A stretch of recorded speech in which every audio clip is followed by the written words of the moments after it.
Well, welcome to the Hangout with Curtis Palmer, gold medal Paralympian and best-selling author who talks about being broken but never beaten. So welcome to the Hangout. Thanks for joining us, Curtis. Hi, how are you? Good, thank you. I'm very grateful to have you on the Hangout today because I know that on a daily basis you inspire many people. And one of the things that we try and do with Empower You TV is show people how they can go from where they are now to where they want to be and show them that that gap is not very big at all. Now, I understand that you certainly faced a major tragedy at a tender age, and you overcame that tragedy and turned an adversity into something insanely incredible. What was going through your mind at that time when you were facing those challenges? Because I know people face challenges every day, but you certainly overcame a massive hurdle. What was going through your head? Not much was going through my head at the time. It was obviously a big shock to the system and something that took a long time to get used to. But I guess my personality kind of meant that I was always going to move on quickly because I was a solutions-based kind of a person. So anytime I was faced with any kind of challenge, it was like, okay, how am I going to get over this? I was, luckily for me, a naturally positive person. I have been all my life, so that kind of really helps. But I've also had a very supportive family and friends network as well. But I guess the biggest thing that helped me to get back to where I wanted to be was just getting back to my passion. Here I was laying in hospital, faced with living the rest of my life as a quadriplegic, and I really didn't know what to do with my life apart from just set myself little goals. And the first little goal was get out of that hospital bed.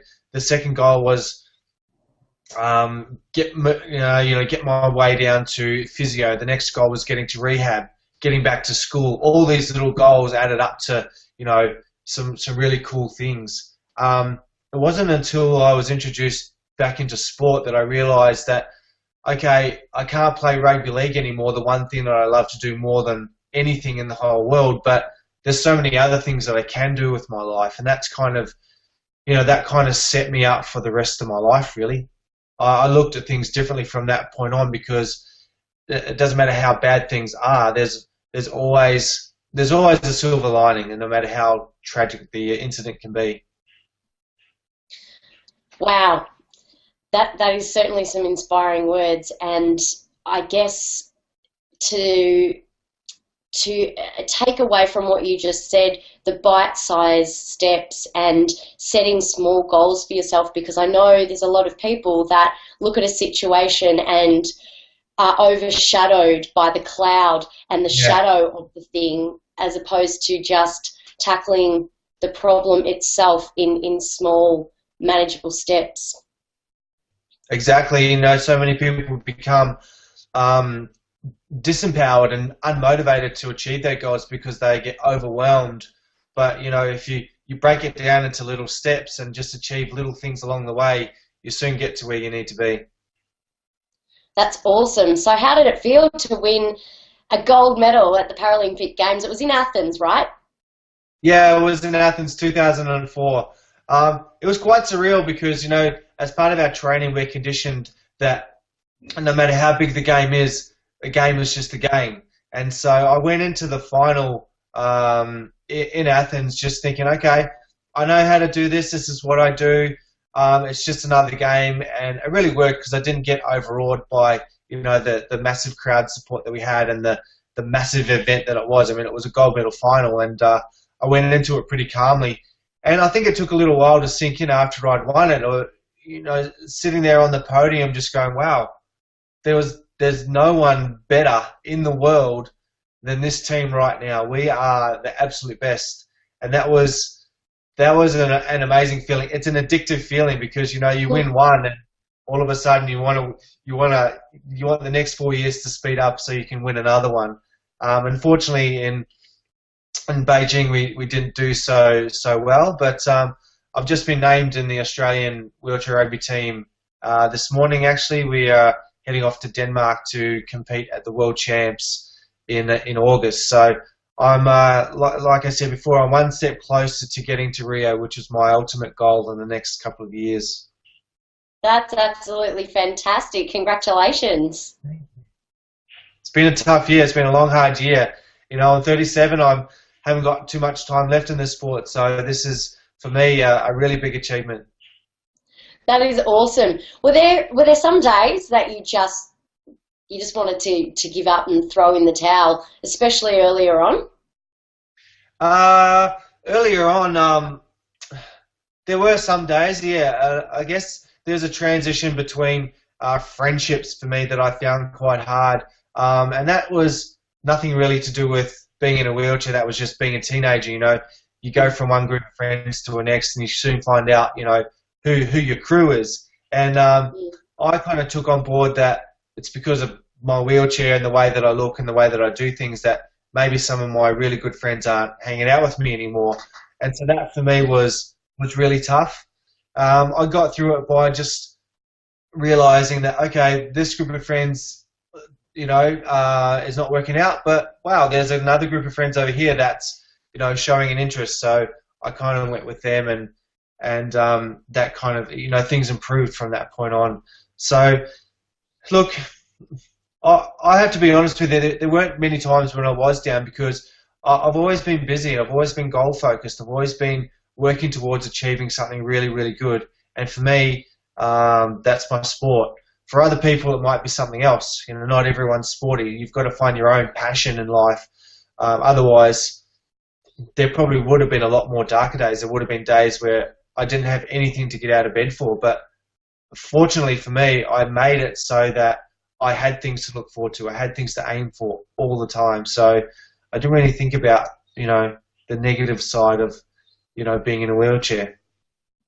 That's such a huge lesson, because, you know, I think with everybody in day-to-day life, the importance of having something to look forward to and a goal to set, to strive towards, is so crucial, because it really does give you that purpose and that sense of needing, and not only needing, but wanting to get out of bed in the morning to work towards it and achieve.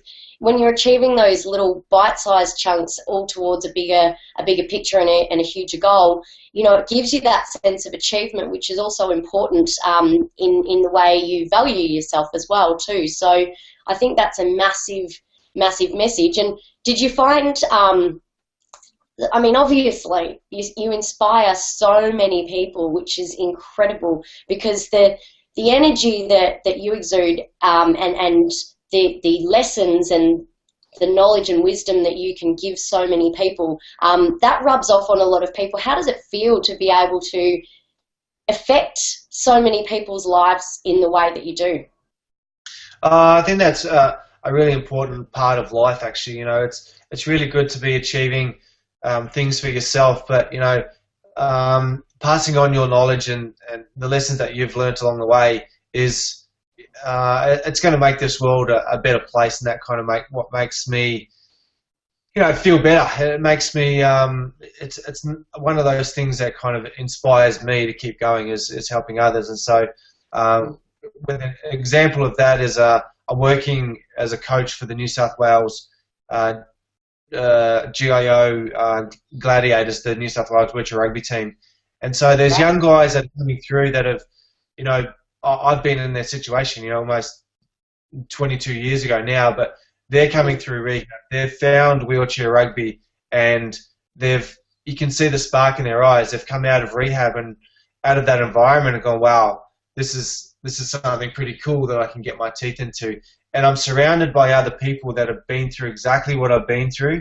And I think that is really important as well, is surrounding yourself with the people that are going to get you to where you need to be. You know, you got to. I quickly got rid of the poison in my life, and I surrounded myself with other people that were going to get me to where I needed to be. And yeah, that's if I can be that influence on someone, then it makes me very happy.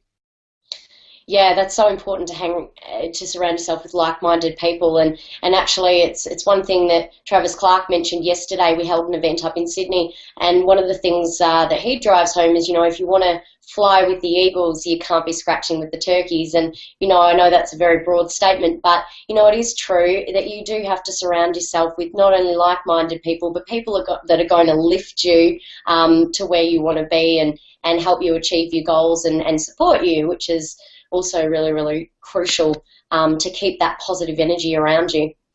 Definitely. So where you mentioned that, you're 37 and, that the career is a certain lifespan. Where to after here? Have you got any major plans that after rugby, or it's just all about rugby at the moment?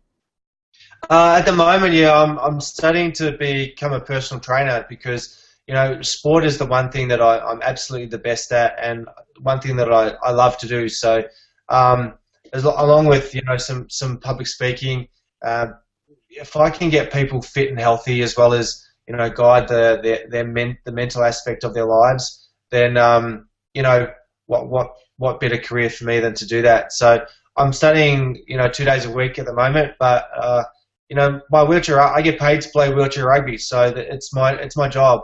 It takes up a lot of time, and as you can imagine, a lot of energy.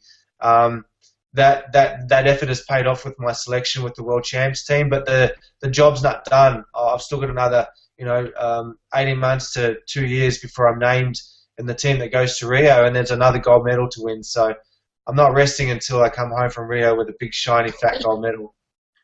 I love it. Well, thank you for joining us on the Hangout. I'm sure everyone watching wishes you all the best with your endeavours for Rio, and I have no shadow of a doubt in my mind, if anyone's going to get to Rio, you're going to get to Rio. So thank you for joining us on the Hangout. But if people want to see more, you are very generously featuring in an episode of Empower You TV, which is going to be launched next month in July. So people can keep an eye out for that. But in the meantime, I hope you have a great day. I know you've got to rush off now, as do I. But I look forward to speaking to you again when we meet up to interview for the full episode. Thanks, Tim. Have a great day. No worries. You too. See ya. Bye-bye.